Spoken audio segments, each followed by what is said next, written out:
Hey guys, Eric Sargent, General Manager at Ed Martin Toyota in Nevillesville, Indiana. Want to take a minute and kind of go over this 2018 200 Series Land Cruiser build that we've been doing for several years now.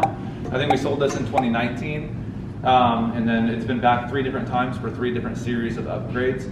So I think we may be done with this, and so before it left the shop, I wanted to make sure that we did a full video walk around and just kind of showed off all the accessories that we've done on this vehicle for the past several years.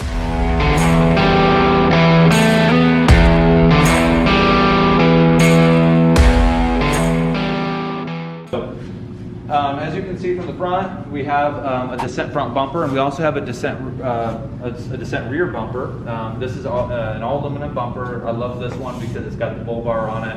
It does not infringe at all with the Toyota safety sense, millimeter radar and all that. Lots of accessories in the front. We have a Comeup 12,500 pound winch. It's the Seal Gen 2 version, synthetic rope, wireless controller. Got some massive LP9s, Baja Designs LP9s up here. And this truck is a pre-owned truck, so it's a little dirty, apologize, but it's still worth notating all. And then right here we have a solar connection. This is does have a dual battery setup, which we'll we'll link up in the corner to a separate video that we did, just kind of with all the intricacy details of that particular setup, because it's pretty cool as well. More Baja lights right here. On the front bumper, and on the side we'll kind of walk around here. We are using the TRD Pro Tundra wheels, so they're the BBS wheels. Same thing as on a Heritage Land Cruiser, except for they're black. TRD center caps, black PVD coated Toyota OEM lug nuts. Looking at Nito ridge grapplers. These are 285/65 18s. It's riding on a BP51 suspension system. If you can put your camera in here, maybe. So it's got the SPC upper control arms, lots of armor. You have the Slee LX570 rock sliders right here. These are actually coated in Line-X, just so they're just a little bit extra durable and a little bit extra traction on them. So they have the traction plates already, but they're coated in Line-X. There's bud belt armor underneath of it. No need to show it on camera. Maybe we can overlay a couple photographs of it. In the back, we have a descent rear bumper, as I mentioned before, dual carrier. You got your spare tire, you got a cooler or a grill, jerry can, whatever you want to use this one for. It's got a 50-watt ham, which we'll show on once we get to the inside. On the roof, there's a Westcott Designs 3/4 roof rack.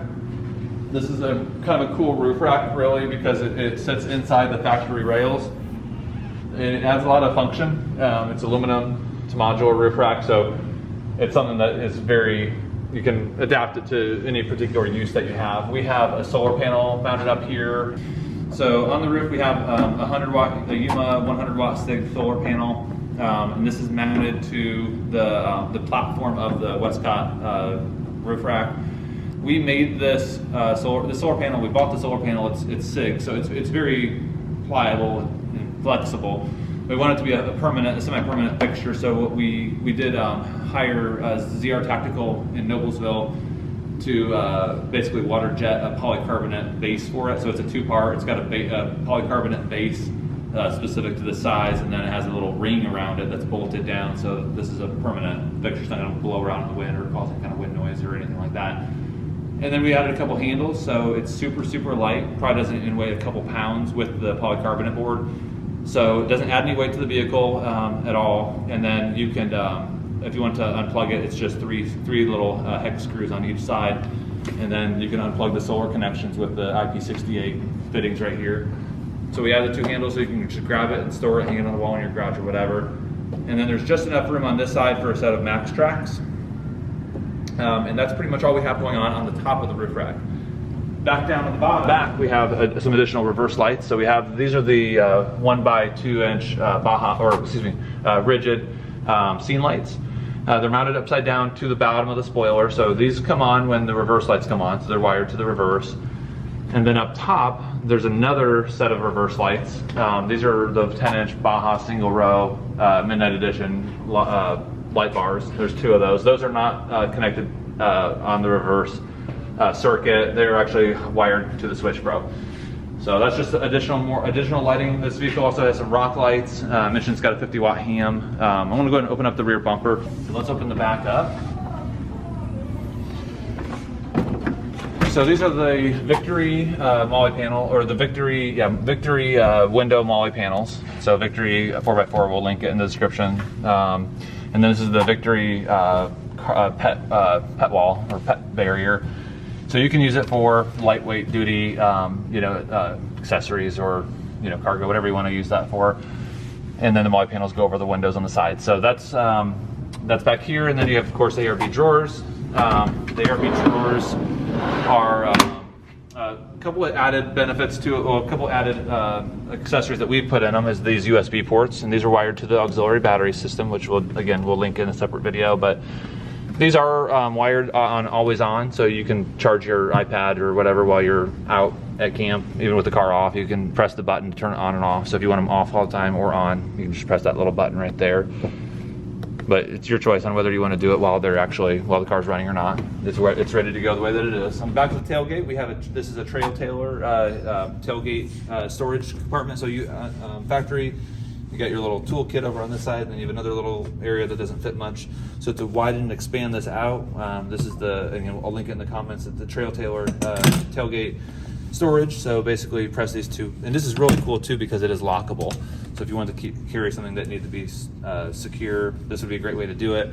Plus it's so incognito, nobody's really ever going to notice that this is even here. So we have actually carpeted this. So we've sent this to an upholsterer shop. They sand it down, glue it, put it on there, trim it out, and it looks like a finished OEM product. But inside you can see that you have a lot more usable space than you do on a normal Land Cruiser. And again, everything underneath here is finished as an OEM product. It's got OEM grade automotive carpet, 2 layers of Dynamat, so it's nice and insulated for temperature and sound deadening as well. And then basically just shut it like that, and then you push, and then you can lock it if you want to lock it. Go ahead and shut this up, and then we'll talk about, actually before we move back to the front, let's go ahead and show off the descent rear bumper. So this has a little side table. So a nice little aluminum table. Use it as you wish. Back inside the car, a couple of things that we're going to show here. 50-watt ham radio mounted down here in this little kind of useless cubby tray, where the wireless phone charger is that doesn't actually fit an iPhone. So you have your 50-watt ham hardwired in. There are 2 Molle panels right here. These are aluminum. These are the ZR Tactical, and again we'll link in the comments. But these are the ZRTS Molle panels for the center console and 200 series. I think they also offer them in other series of Land Cruisers as well. We have a switch probe. So you have your ARB twin air compressor. We have a rear locker. We have a rear locker enable, so you can't accidentally press rear locker inadvertently. So you have to hit enable before you hit rear locker, just to make sure that you don't accidentally lock unintentionally. Then we have the reverse lights, which are those 10-inch, the dual 10-inch rigid single row light bars that were mounted to the back of the 80/20 bars on the Westcott roof rack. Rock lights, which automatically turn on when you open up a door or you unlock your vehicle, and then when you shut your door or lock your vehicle, they turn off automatically. So they're basically just like a convenience light, but you can override them to on if you want to, use them as a night light on a trail.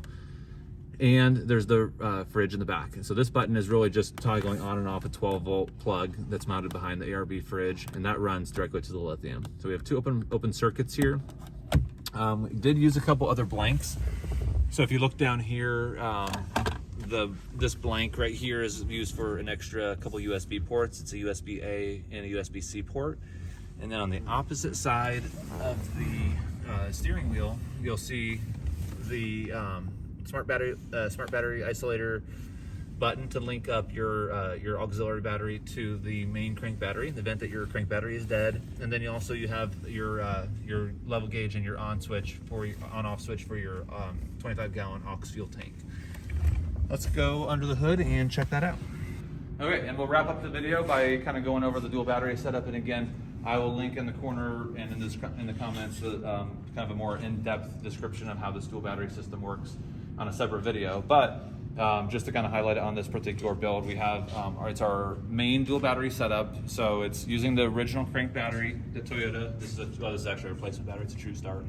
But that's your crank battery, and then we have it, the aux battery is using a SLE Group 35 auxiliary battery tray. It's a Dakota lithium lithium battery. It's 135 amp hours and a super small form factor, 1,000 cold cranking amps. It's a deep cycle lithium battery. Awesome. Now, one thing that this is our first time actually using one of these particular batteries, but the friends at SLE said that they've done it before and it works great, so we're going to roll with that. And then the hardware that we're using to link them up is the RedArc BCDC 1225D charger isolator. So that's gonna let the batteries talk one way. And then also when you're trickling in the winter or maybe off season, got it in your garage parked. If you're trickling off of the main battery, it's gonna flow this way, but the battery's not gonna flow that way. So one cool upgrade that we've done on this particular build, and we've never used it before because it just came out like last month at the time of this video in December 2023. We're using a RedArc smart battery monitor, and we've located that hardware underneath of this distribution box. So I've got the cap right here, but I've taken it off just so you can kind of, maybe the camera will show it, maybe the camera won't show it, but there's a little RedArc smart battery monitor mounted underneath of that. It's supposed to be a waterproof component, so we have it in this box with the other electrical stuff. This is an OEM box, so we don't have to worry about water getting in there unless water's higher than that box, of course. But the cool part about that smart battery monitor is that you can just use the RedArc app on your phone and pull it up, and basically you can see exactly how much draw you have. If you got your fridge on, and it'll tell you how many days you have of load, based on the current load, on how much time left before the battery goes to E. So you can also see how much battery is, or how much voltage is coming into it. So it's a super cool piece of hardware. I'm really excited to use it, and I'm glad to showcase it on this vehicle because this vehicle has gone through various modifications over the years, and I'm really proud of this one. So that's about it. Thanks for watching the video. If you guys like it, please hit thumbs up, subscribe to the channel. More additional Land Cruiser content coming, especially with the new 250 series. Thanks for watching. Have a great day.